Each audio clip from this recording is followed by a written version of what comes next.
Richard Ghazal here with In Defense of Christians. I'm honored to be joined today by Ms. Armine Aleksanyan, Deputy Foreign Minister of the Republic of Artsakh.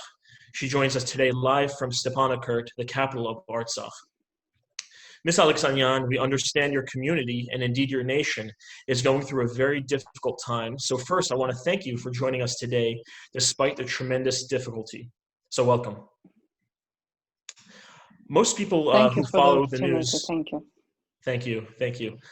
Most people who follow the news here in the United States know that for over a month now, Azerbaijan, with Turkey's support, has been bombing Artsakh relentlessly. This includes civil infrastructure, cultural and historical sites, churches, and even civilian communities. But of course, most people only know what they see in the news. So Ms. Aleksanyan, could you take a moment and give our viewers a very unfiltered overview of the situation on the ground in Artsakh? Well, as you can imagine, I mean, when it all started, and it was the early morning of the September 27th, the war in Stepanakert started by the drone attack. There were about 10 drones falling on the city. And it was hard to imagine what it was because you could just hear the explosion at around 7:30.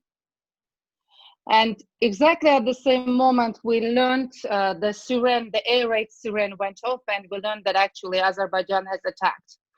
And it attacked on the entire line of contact, but not only, because at the same time, the shelling as well as air attacks started on the civilian settlements, on the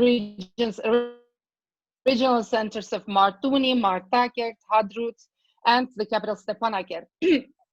So if you can imagine, it was a little bit, but people, thank God that most of the population in Stepanakert and in Karabakh are aware about the air raid siren signal, because every year, about 2 or 3 times, we do have drills. The civil defense organizes drills for the population so that they know which cellar or which basement, which shelter they should go when the siren goes off. So only thanks to that, actually, we managed to avoid massive casualties in the first days of the conflict. However, we have to say that one of the first bombs fell on the school in Stepanakert. And as of today, about 36 schools and a number of kindergartens have been damaged. And only a few days ago, the maternity hospital became the target of Azerbaijani attack. And I have to say that the armaments used now are very different from those used in 2016 and more so in 1990s, in the first war, because they are arms that are prohibited by international law, that are prohibited to be used on the civilians. And these are high precision arms, including drones of Israeli and Turkish production, as well as cluster munitions and chemical weapons, because for the last 3 days, Azerbaijan started using phosphor containing chemical weapons on our woods, and it was setting on fire the woods, and many villages are surrounded by woods, basically. So you can imagine that even one of the first bombs also fell near the hospital. And to be honest, Stepanakert has no military infrastructure. There are no military positions or military objects in Stepanakert. Also, there are none in the regions. They're all outside of the cities, far away from the civilian infrastructure. But despite of the fact, Azerbaijan has been for now about months and 7 days now, relentlessly shelling non-stop, and there is no certain pattern in those shellings. I mean, they may shell at night, they may shell in the morning, they may be calm during the afternoon, and then it starts again. So if you can imagine, most of the population now stays in the cellars, and of course, a great number of them have been evacuated to other parts of Nagorno-Karabakh as well as Armenia. Thank you. And you mentioned the bombing of a school in Artsakh, which is reminds me, we've seen many reports of attacks on civilians. Can you just give us a brief idea of the extent of this attacks on civilians? how much they've occurred, what the level of damage to civilians has been, and what you've been seeing on the ground? Well, there were a number of casualties. As of today, there are new numbers now appearing because every day the number of the casualties is growing. But there are more than 160 wounded, and I think above 56 killed among the civilians only. I'm sorry to hear that. I mean, it is non-stop. It's going on every day. You hear new casualties happening in the press, and the human rights defender is updating the information quite often. Thank you. Now. Well, it's certainly a human tragedy that we're witnessing before our very eyes. Also, over the last few weeks, we've seen reports confirmed also by French President Macron that Turkey is indeed sending jihadists from Syria and from Iraq to Artsakh, presumably ISIS fighters. Can you go ahead and confirm for us whether or not this is indeed true? And if so, how does that change the nature of this conflict? Well, unfortunately, it is true. And by now we have a number of evidence alongside with the French and American evidences on the ground. But two of these mercenaries have been actually taken as prisoners of war, and they have been interrogated by our forces, where testified that they were given $2,000 per month by Turkey to come and fight on the Azeri side. There is a number of evidence, also photographic and other evidence confirming this fact, and they also tell how many of them were brought from Idlib and other parts of Syria, Pakistan, and other countries. So if we look at it in the context of the terrorism issue, because those are terrorists, basically we are fighting against the threat that has a danger of evolving into a great disaster, because if you know the style of the jihadists, the way they kill and behead people is, is unspeakable by any human being. I mean, it's hard to imagine what they can do. And it is really shocking to us that the world is not responding to that in any way, because there's so much talk among international organizations and in the world community in general about the need to fight global terrorism. And here we are, whereby you have this happening in Artsakh, and no one seems to care really, and no one is thinking about fighting this threat. And today they're knocking at our doors, tomorrow they'll be knocking at your doors. So it's really unimaginable that no one takes any measures to deter this, to fight this threat. And we have to actually fight it along the daily threat that is coming from Azerbaijani army, Azerbaijani armed forces. Because today we can say that we're fighting basically Azerbaijan, Turkey, and terrorists.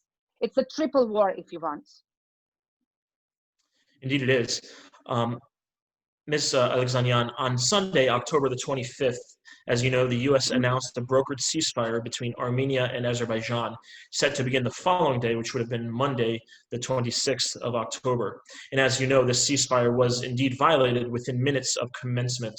What can you tell us about this failed ceasefire?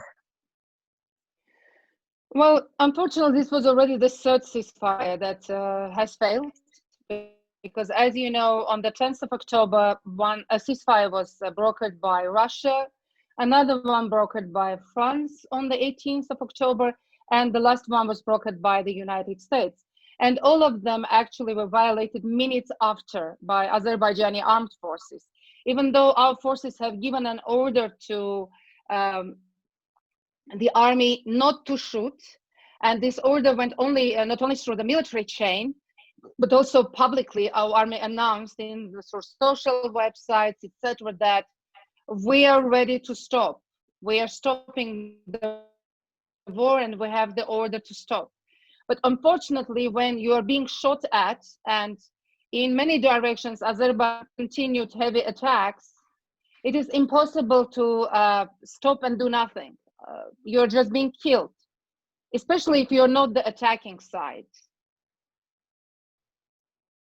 So unfortunately, that seems to be able, or maybe not, doesn't put enough will and pressure on Azerbaijan and Turkey to stop this. And I do think that Turkey's role here is immense, because Azerbaijan alone wouldn't be so courageous. Maybe courageous is not really the correct word for Azerbaijan, but wouldn't have the guts, if I may, to go this far, because it is Turkey that is actually pushing Azerbaijan to go further. And Turkey is a NATO member state, and I think that is something that should make a civilized world worried about Turkey actually openly supporting Azerbaijan, openly implementing the de facto control and command of the military operations on the Azerbaijani side, openly recruiting jihadists, and openly announcing that it will not stop until Armenians are expelled of Karabakh. And the country's president went viral on TV saying that they should finish the job started by their ancestors 100 years ago and exterminate all Armenians. So there is no secret about the fact that their aim is another genocide, because unfortunately to this day, the world has not been able to put enough pressure on Turkey to make it recognize the crime it committed 100 years ago. And today we're witnessing another genocide happening. And even though we're in the 21st century and there's so much technology and internet and all the means to inform the world about it, and the world is informed thanks to also protests happening all over the world, it is still standing in action and doing nothing about it. And we all know that if crimes go unpunished, the repetition is unavoidable. And that's exactly what is happening today in Artsakh. Yes, thank you for bringing up Turkey's involvement and Turkey's guilt in the current situation, because IDC, as you may know, is one of the United States' leading advocacy organizations trying to hold Turkey to account. In recent years, as you nailed it, you said correctly, Turkey has taken off its mask and recently has, over the last few years, revealed itself for the genocidal state that it is, for the world to see. No longer can it be disguised. And so this is something we're very diligent after to bring to the forefront of the U.S. government's attention. Shifting gears just a little bit, as you know, as you may know, the United States is home to a very large Armenian diaspora community. And as a student of history myself, I've noticed some very striking similarities between the founding of the United States and what Artsakh is currently experiencing, particularly a free people resisting foreign rule and the desire for self-determination. So on that note, Ms. Aleksanyan, could you please tell us a little bit about the spirit of the Artsakh people, as well as the spirit of this cause we witness today?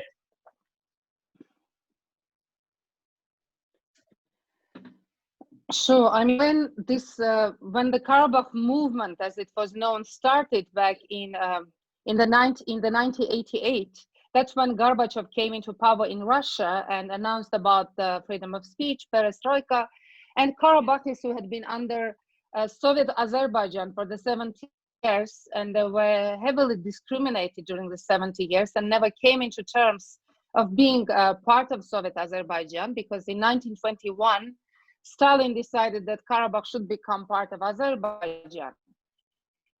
Before that, I mean, anyone who knows the history in general, because Karabakh has fallen under different empires, including the Persian one, the Ottoman one, the Russian Empire, the Byzantine empires. Through different centuries, it basically had different history. At the last time, it was part of the Tsarist Russia, the Russian Empire. And when the Bolsheviks came into Caucasus, they decided for advancing their communist goals to the Islamic South, they basically twinned with Azerbaijan and decided that they should give Karabakh to Azerbaijan, which was oil-rich Azerbaijan, and had promised the Russian communists that If they do so, it will actually help to bring Bolshevism to Turkey and to the Islamic world in general. However, no one asked at that time the Karabakhis whether they wanted to live under Soviet Azerbaijan or not. And there were a number of movements during the Soviet times when Karabakhis wrote petitions to Moscow government, etc. But all of them were persecuted, sent to Siberia, and all these movements were pressurized. And in 1988, they saw a window of opportunity to actually raise their voice and decide their own future. They did so actually based on the same Soviet law that was used by the other Soviet socialist republics, including Azerbaijan and Armenia. So Karabakh basically announced its independence based on the results of the referendum on independence, where 99% of its population voted for independence of Karabakh. And they proclaimed the Republic of Artsakh, the Republic of Nagorno-Karabakh, also known as the Republic of Artsakh. Unfortunately, Azerbaijan was not happy about this decision because it decided that since it was part of the Soviet, it is part of Azerbaijan. But no one really forget that Karabakh was never part of independent Azerbaijan, not in 1918 when the first Musavatist Republic came into being, and not in the the second Azerbaijani Republic, which announced itself as the hereditary of the first Azerbaijani Republic, which had no Karabakh in it. Karabakh is the Soviet legacy.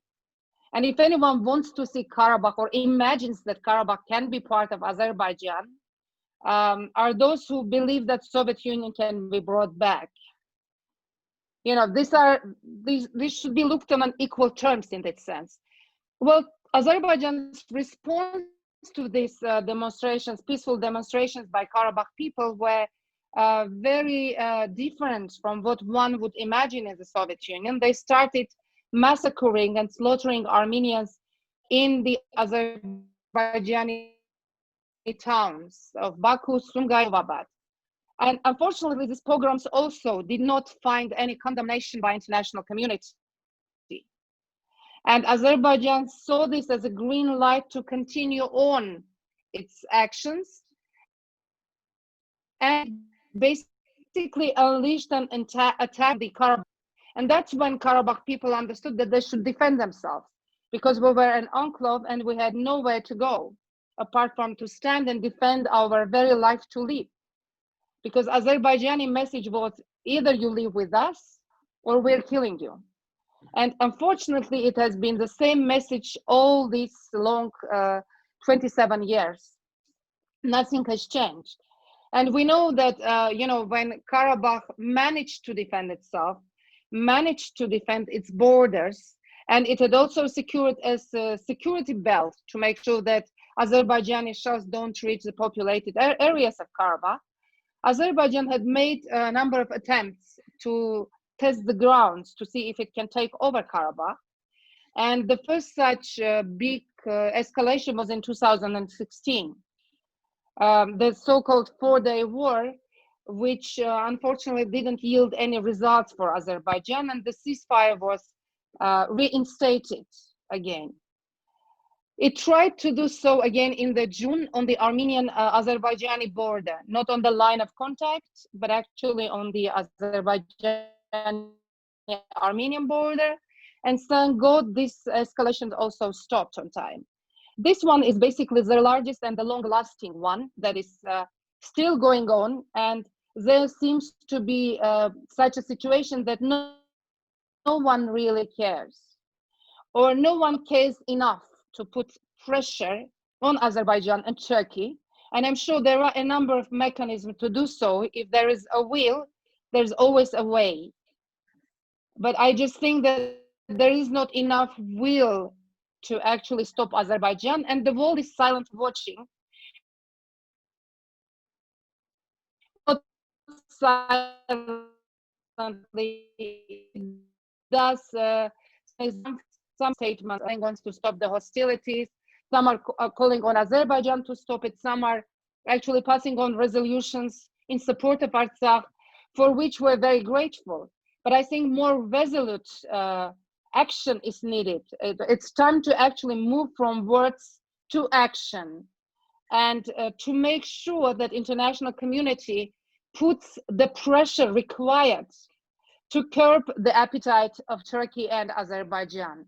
If it does not so, then terrorists will be inside Europe, they'll be inside European houses. I mean, one incident that happened in France recently, when a teacher was beheaded, was such a shocking experience for Europeans. Well, it's not that we are experienced in such things. I mean, but unfortunately, we have seen this happening in 2016. We have seen this happening when Azerbaijani officer axed his Armenian counterpart in Hungary during the NATO training. And this very officer is now living freely in Azerbaijan. He has been made a hero by his own country. He has been paid retrospective salary, and the country's ombudsman has announced this guy the role model for Azerbaijani youth. So you can imagine the tendencies that are developing in Azerbaijan. Add to this the terrorists that grow in camps and become part of the Caucasian reality, and focus is in the European neighborhoods. It is not far away, and I think it is in the interest of Europe and other states to actually undertake something to stop this. Otherwise, it will be too late. That this is not globally by joining forces against it. Well, thank you. I mean, that history and you know, a recount of the current nature of the atrocities taking place by the Azerbaijanis against the Armenians certainly will help our viewers to understand the nature of the current conflict and the full context historically. So thank you for that. One of the most common questions we get from IDC supporters is, how can we help? So I take this time really to urge our viewers to take action today by visiting our website, www.indefenseofchristians.org. On the top of the website, there's a button that says Take Action, where they can go ahead and follow the action alerts, where they can tell their members of Congress to condemn Azeri and Turkish actions in Artsakh by supporting House Resolution 1165. Also, they can tell their members of Congress to quit the Turkey caucus today, because it's become obviously clear, very apparent, that Turkey is no longer our friend. And finally, they can ask President Trump to take action and recognize the Armenian genocide that took place over 100 years ago, because frankly, if we fail to identify a historical evil for what it is, then we have no moral platform or moral standing to condemn moral evil occurring today. And finally, they can join us in our boycott, the IDC boycott of all Turkish products and services. So I urge our viewers to play your part today and take action. And Ms. Aleksanyan, I want to thank you again for giving us this opportunity to hear from you the ground truth of what's occurring in Artsakh. But before we close, I just want to hear from you if you have any final words or final message for our viewers watching at home. Well, I could just add that adding to what you have already mentioned what your viewers could do actually is also one of the ways to actually put an end to these hostilities would be urging the members of Congress or President Trump as well to recognize Artsakh as a remedial recognition, you know, because this is the way that we can bring about the international mechanisms and provide legal grounds for the protection of our civilians. Because, you know, we are at the verge of extermination, and this has been going on for more than a month now. And I think these people deserve to be saved. And the only way to do it, or one of the strongest way to do it, is to actually recognize the Republic of Artsakh, which had never gone astray to the chosen path of democracy and human rights. And all of these governments to this day have been elected exclusively through popular votes. And the Human Rights Ombudsman's office is working and trying to do its best to make sure that all the rights of its citizens are being protected from inside and from outside. Unlike Azerbaijan, that we know is an authoritarian state, where power has been going from father to son, where all the human rights activists have been imprisoned, all the sober-minded people had to either leave the country or were put into prison. And Azerbaijan was trying to actually export its human rights and its type of authoritarian regime to the neighboring countries, which can be a great danger in the days to come. So I think recognition of Republic of Artsakh, remedial recognition, could also be an answer to save the people and to restore justice, I would say. Thank you very much. Your closing message certainly resonates with us at IDC. We at IDC certainly respect and recognize the right for Artsakh to exist as an independent republic. So we're doing what we can to spread that message throughout government as well as within our base of support. So thank you again for joining us, Ms. Aleksanyan. Please stay safe out there. Our hearts are with you. Our support is with you 100%. And the people of Artsakh, they remain in our prayers. So thank you again, and please stay safe out there.